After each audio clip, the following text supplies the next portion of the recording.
Assalamualaikum warahmatullahi wabarakatuh. Sahabat-sahabat sekalian, mungkin pernah mendengar ungkapan tentang eksistensi manusia, yaitu cogito ergo sum. Aku ada karena aku berpikir. Ide itu dicetuskan oleh seorang filsuf dan matematikawan bernama René Descartes yang lahir di Descartes, Prancis 31 Maret 1596 Masehi dan meninggal 11 Februari di Stockholm, Swedia. Kemudian pada perkembangannya ia disebut sebagai Bapa filsafat modern. Ia seolah mengatakan bahwa hakikat eksistensi manusia pada pikirnya. Jauh sebelum itu, tepatnya 10 abad sebelum Descartes, Al-Quran telah mengabarkan betapa penciptaan manusia dengan segala kemampuan pikirnya telah menjadi kontroversial bagi penghuni surga. Ketika Tuhan memaklumkan kepada semua penghuni surga bahwa Ia akan menempatkan manusia sebagai wakilnya atau khalifah di muka bumi. Para malaikat spontan instruksi kepada Tuhan. Peristiwa ini diabadikan dalam Al-Quran surat Al-Baqarah ayat 30. A'udzu billahi minasyaitonir rajim. Bismillahirrahmanirrahim. Ataj'alu fiha may yufsidu fiha wa yasfikud dima'a wa nahnu nusabbihu bihamdika wa nuqaddisu lak. Mengapa engkau hendak menjadikan khalifah di bumi itu orang-orang yang akan membuat kerusakan padanya dan menumpahkan darah, padahal kami senantiasa bertasbih, memuji dan mensucikan engkau? Begitu kata malaikat. Mengapa bukan malaikat yang dipilih? Mengapa justru manusia yang cenderung rakus mengeksploitasi bumi, membuat kerusakan di mana-mana, dan suka menjagal sesamanya, yang dipilih sebagai duta atau khalifah di muka bumi? Maka Allah menjawab kegelisahan malaikat itu dengan firman-Nya. Qala inni a'lamu ma la ta'lamun. Kata Allah, sesungguhnya aku mengetahui apa yang tidak kamu ketahui.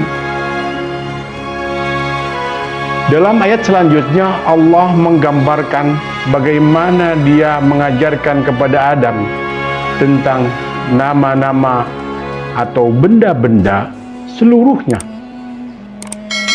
Nama-nama benda itu tentulah sekedar simbol kemampuan Adam menguasai, memikirkan, dan menyimpan dalam alam pikirnya sebuah pengetahuan.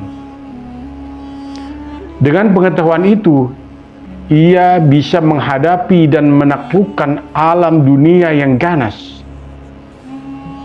Berarti, potensi Adam dan keturunannya sebagai makhluk yang akan memakmurkan bumi sudah teruji.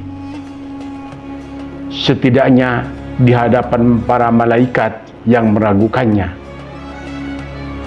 Lalu Allah menguji para malaikat untuk menyebutkan nama-nama benda yang sebelumnya telah diajarkan kepada Adam. Bagaimana dalam Al-Quran, A'udzu billahi minasyaitonir rajim. Bismillahirrahmanirrahim. Ambi'uni bi asma'i haula'i in kuntum shadiqin. Kata Allah, wahai malaikat, coba engkau sebutkan nama-nama benda tersebut jika engkau memang termasuk kelompok yang benar mengetahui jika engkau termasuk kelompok yang pantas untuk menjadi khalifah. Malaikat menjawab, subhanaka la ilma lana illa ma 'allamtana innaka antal alimul hakim. Maha suci engkau, tidak ada yang kami ketahui selain dari yang telah engkau ajarkan pada kami. Sesungguhnya engkau maha mengetahui lagi maha bijaksana. Ilustrasi di atas menunjukkan betapa istimewanya posisi manusia di mata Tuhan karena akalnya. Akal yang membedakannya dengan tumbuhan, binatang, bahkan malaikat. Dengan akal, manusia berpikir. Dengan berpikir, manusia bisa mengetahui hukum alam atau yang kita sebut sunnatullah. Ada sunnatullah gravitasi yang ditemukan oleh Isaac Newton.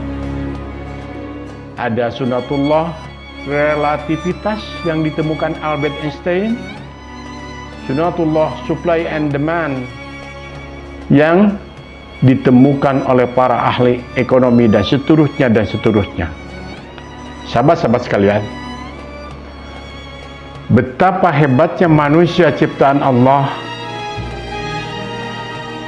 dengan daya pikirnya, maka dia menjadi terhormat.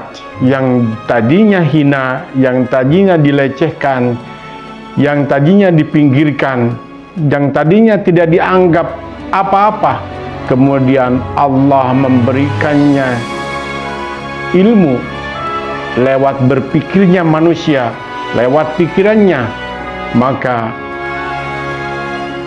malaikat pun mengakui kehebatan manusia dan kemudian tunduk kepada Allah Subhanahu wa taala. Sahabat-sahabat sekalian, mudah-mudahan ada guna dan manfaatnya. Lebih kurangnya mohon maaf. Wallahul muwaffiq ila aqwamit thoriq. Wassalamualaikum warahmatullahi wabarakatuh.